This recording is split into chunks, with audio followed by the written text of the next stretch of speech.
Dito na muli kami, my loves. Naglalagab love. Pareho na February morning, the 20th of the month, 2014. Kumusta ko kayo? Kami ay okay lang at nakabawi na sa ating boses. Mukhang ayos na rin kasama di. Tama na, pare Weng. Hindi natuluyan. Hindi pa 100% okay, pero ayos lang. Ayun. Kaya. O kami ho, ang inyong mga kasama hanggang mamayang alas 7:45. Weng de la Peña. Buddy Obera. May nangyari ho sa may area ng Pasay. Swak sa kulungan ng isang Chinese national matapos mahulihan ho siya ng ipinagbabawal na gamot ni Willie Garte na kantao malapit sa PICC. Sa interview ng DCXL kay Police Inspector Cesar Teneros, Deputy Head ng Intelligence Division ng PNP Pasay, kasalukuyan silang nagpapatrol nang akalain nilang may nanguhold up sa suspect na si Shin Zhao.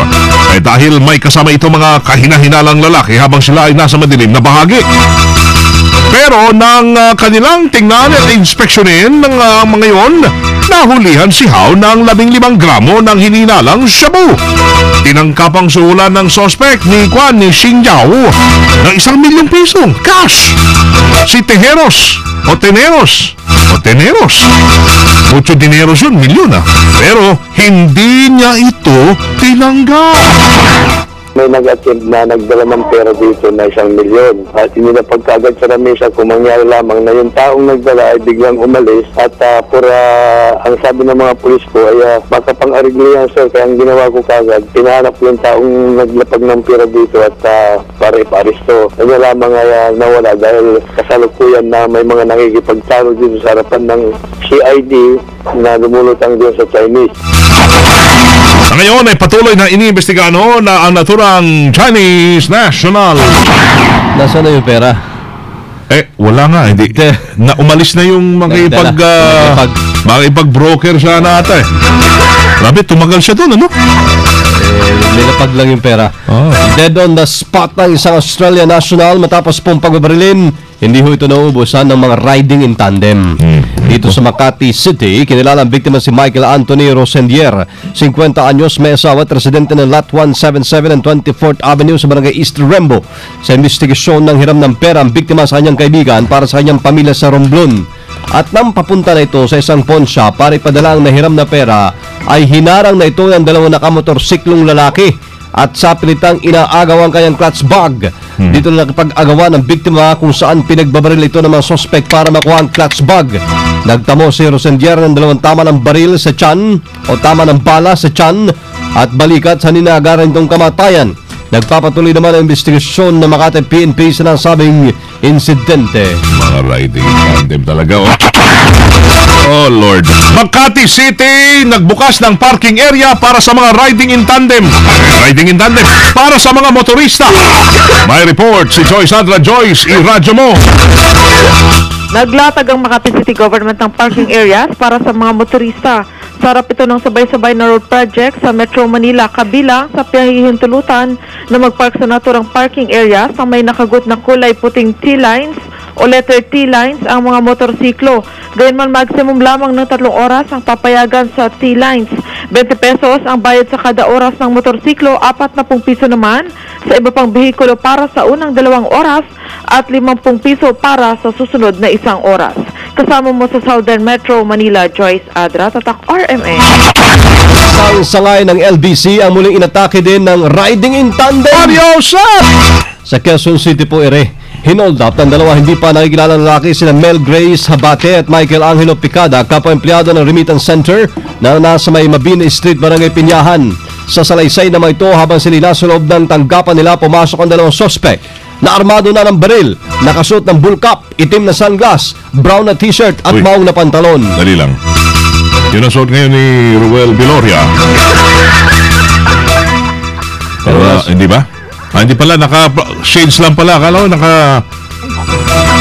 hindi naman ganyan. Dito na nagdeklara ng hold up ang mga suspect at sa pilitang kinuha ang 10,000 pesos na kinita ng remittance. Pagkatapos sumakay ang ito ng motorsiklo at tumakas sa hindi pa malamang direksyon. Inaalam na ng otoridad kung may CCTV camera sa lugar para makilala ang mga suspect na nanloob sa tanggapan. Ano yan? Bangko? Remittance Center. So mga kwanto? LBC, pare Weng. Padala. Ay, nako.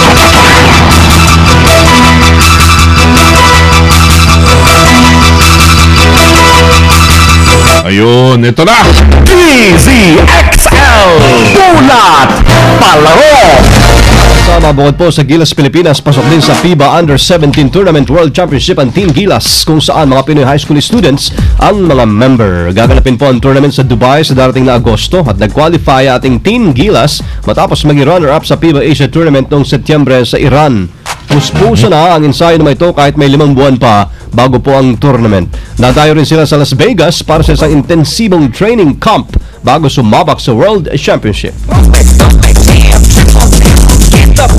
DZXL Showbiz Balita.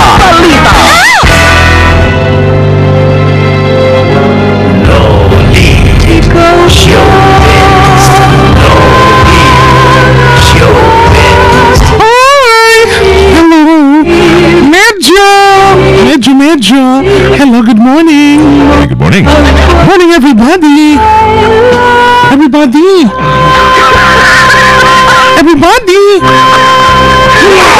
Suplado, yun. Everyone. Minati na kita. Saan magaling? Wala lang, sumabay-sabay ako sa mga rally, alam mo na. Oo, muntik na ako magpakalbo kahapon din. Doon sa harapan ng Florida Transit.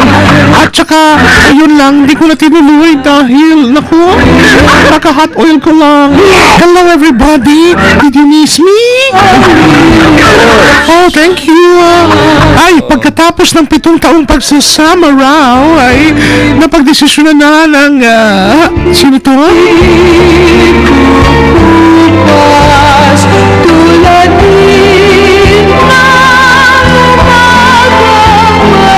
Yung frontman ng Itchy Worms na si Jugueta at ang kanyang girlfriend na si Andy Aguirre na magpakasal. Masayang sinabi ni Jugs na mangyayari ang kasalan sa darating na Mayo noong next year. Wow, that's 1 year from now.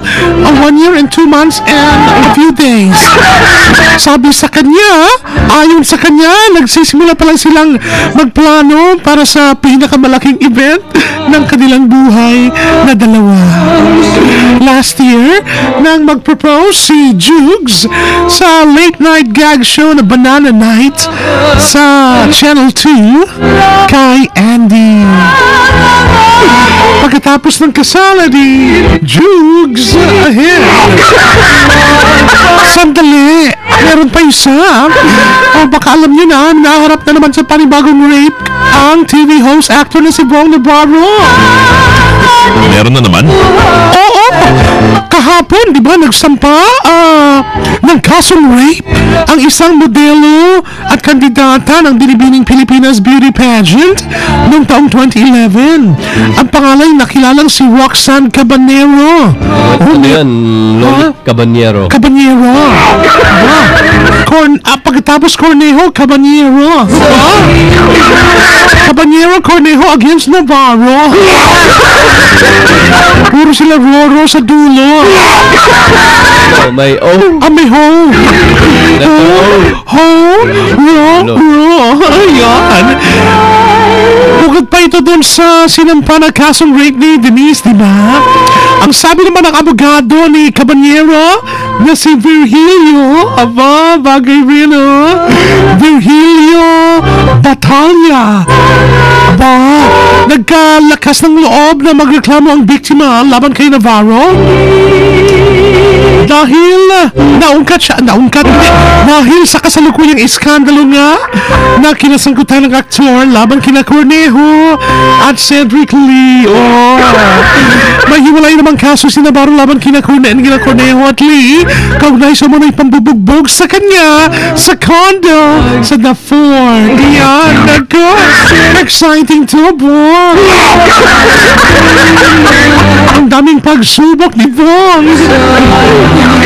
Nag-umpisa lahat sa condo. It's me, Loli. Pop, lollipop. Hindi gasgas, hindi umatras, medyo madulas. Ito ang Balitang Panghimagas. Ano na? Si PB ay wala. Alam mo, grabe na itong nangyayari sa atin dito na araw-araw may itinutumba yung mga riding in tandem. Siguro dapat panahon na para tawagin natin ang alagad ni Kalansiao. Alam niyo yun? Nalala niyo yung panahon na yun na ang riding in tandem, hindi sila tandem, tatlo sila, trio. Ewan ko, napanood niya ba yun? Bata pa ako noon eh. Papanood ko sa TV yun eh. Tatlo sila naka-motorsiklo. Tatlo. Tigi-isa silang motor. Yung motor nila ay parang, ha? Kala ko magkakaangkas naman eh. Hindi. Pero tatlo sila. Yung motor nila, yung mga ano tawag doon, mga klaseng motor, yung talagang yung matataas. XX yun, tawag doon. Basta matataas yun. Sino nga yung bida doon, pare? Hindi ko maalala eh. Pero pag tuwing may kumikislap sa bato, susugod na sila. Para bang senyales na, parang si Batman. Parang senyales na, may krimen na naman. Kailangan ng tulong ng alagad ng Kalansiao. At ito na ang alagad. Ito alagad ito. Ni Sulaiman. Si Misteryoso. Ito na ang ating balita panghimagas ngayong umaga. Gumamit ng 10,000 marshmallow ang isang food artist sa paggawa ng cake replica ng obra maestra ni Michelangelo na The Creation of Adam. Creation of Adam? Ayon kay Michelle Wibowo, Creation of Adam. inabot na 168 hours para matapos ang kanyang proyekto para sa 455th death anniversary ni Michelangelo. Wow. Ito ay may sukat na 18.9 feet at may lapad na 9.2 inches. Uy. Bukod naman sa sangkap nitong marshmallow, mayroon din itong kalahating bilyon na cake sprinkles, kaya naman imbes na The Creation of Adam, tinawag niya itong The Baking of Adam.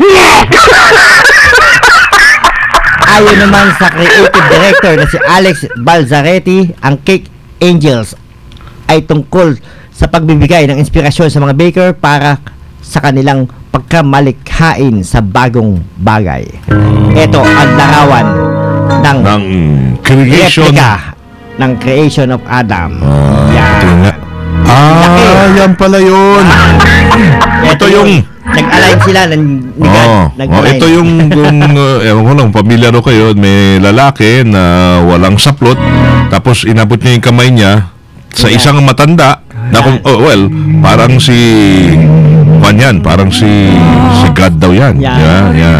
Tapos E.T. sila, yung E.T. Nag-finger yung kanilang dalawang tuturo. Nagdikitan. Yan. So, pero gawa sa gawa sa marshmallow. Yan, marshmallow. Yan ang cake na gawa sa marshmallow. Lalanggamin yan. Ang daming kakain yan. Yan po ang balita panghimaga sa tid sa inyo ni Misteryoso. Magandang umaga po ulit. Thank you, Misteryoso! Ang alagad ni Sulaiman. DZXL Bulat Trapiko. Ito na. Ha? Alagad din. Alagad rin to. Ang alagad. Alagad sa lansangan. Ang nag-iisang si Rambo. Love. Bye. Kasamang Weng at Buddy, para sa ating mga motorista na tumatahak o binabagtas itong kahabaan ng East Avenue patungong parehas malalim, no? Ayan. Tumatahak. Ang layo pa ng buwan ng wika. Pwedeng dumadaan na lang daw siya. Okay lang pare, tuloy lang. Ayan, kasamang Buddy, no? At Weng, ang usad ng mga sasakyan dito sa kahabaan ng East Avenue, lalo na't patungong Fairview, nagkaroon lamang ng pagkabagal kapag lumampas na sa harapan ng Philippine Heart Center, lalo na dyan sa Electrical Road hanggang Pilcoa. Pagkalampas nito ay tuloy-tuloy na ang usad at bahagyang babagal pagdating sa harapan ng St. Peter Church. Pagkalampas nito ay tuloy-tuloy na at muling babagal sa harapan naman ng Sandigan Bayan. Pagkalampas tuloy-tuloy hanggang Litex, pero pagkalampas ng Litex tuloy-tuloy na ang usad ng mga sasakyan. Sa kabilang linya, babagal ang usad ng mga sasakyan patungo sa bahagi ng EDSA, lalo na ang kahabaan ng Commonwealth Avenue. Pagdating sa Palcoa, mabagal hanggang sa Elliptical Road. M-O-T-T-O Mo, boy! M-O-T-T-O ko kasamang Weng at Buddy o Moto. Atin natin yan kay Professor Eric Sanuan at Jovi Di Guzman. Prof. Eric Sanuan at kay Robert Hines. Yan, laging nakikinig yan. Si Robert Hines at Professor Eric Sanuan at si Val Gonzales, nakikinig din pala. Ayan. Moto! Sino yung nag-con sa'yo? Si Felix Sabi ko na nga ba, boses na boses yun ni Boss Felix. Si Felix Distor, Yan. the great. What the minds forget, the hearts remember. Uy. Oo. Forget, the hearts remember. Sige, mukhang madali lang yan Sa Tagalogs. Sa Tagalog, kasamang Weng at Buddy, makalimutan man yan ng sangbayanan, subalit uusigin ka ng kasaysayan.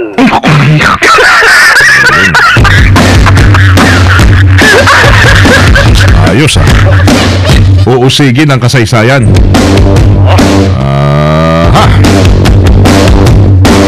For your comments and suggestions ay pwede hong i-text kami at your MOTTO mo. Para kanino ba yan? Pwede na. Sila pwede mag-email sila sa mga moto na rambolabay@yahoo.com. Yan, lilit lang. Hindi, what I meant was para kanino yung motto? Ay, para yan kay kung ikaw ay gusto mong sumeksi at pumugi, ay sundin mo lang yung moto niya yan. Para hindi ka Parang... Kung gusto mong sumeksi at pumugi para hindi ka tumanda, sundin mo ang moto niya yan. Hindi. Parang hindi makonect hindi makonect ba? Parang nasa Taft ka, yung isa papuntang North Avenue. Parang hindi nagkita Di bale, MOTTO mo, tatapatan natin ang ating Koto. Listen, Rambo.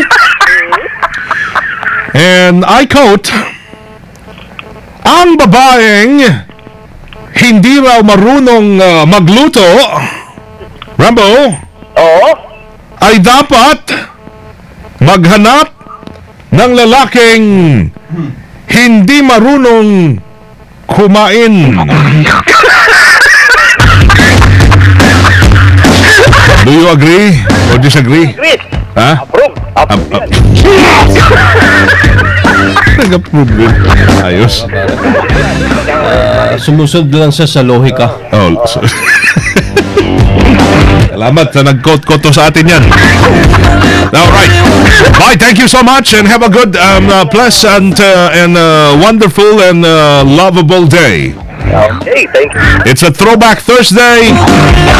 So, mga mahilig mag-post ng mga lumang litrato dyan ay, sige. Tanggalan na ang iya. Diba? Bye, thank you. Okay, kasama mo sa kabahan ng Avenue. Respect! Labay! Tata! RMN! Rambolabay live from the outside and coming in and going out again. And we'll be back later at 12 noon for more of the news that you need to know and you need to listen to. Asa na ang diretso mga naglalagablab na mga balita ang tatakarami ng inyong napakinggan dito lamang sa sa DZXL 558. Kung umaga ito ng Webes masama Feb 20. Yan. Morning ha, Ginoong Eric San Juan and the Opinion newspaper. Yan. Kasama nyo sa serbisyo publiko from the city of Sambo, Lieutenant Supremo Hermano Wang de la Peña. From the province of Occidental Mindoro, mabuhay, ako si Buddy Overa. Naglalagab love Thursday. Kami ho ay Tatak RMN. Naglalagablab sa 558. Sumayin niyo ang 15 minutong kalipunan ng mga pinakahuling katilapan sa Kalakang Maynila, sa ating bansa at saan mang dako ng mundo. Naglalagablab dito lamang sa Unang Pihit DZXL 558, ang bagong kasama mo. That portion was brought to you by V22. Every animal needs it.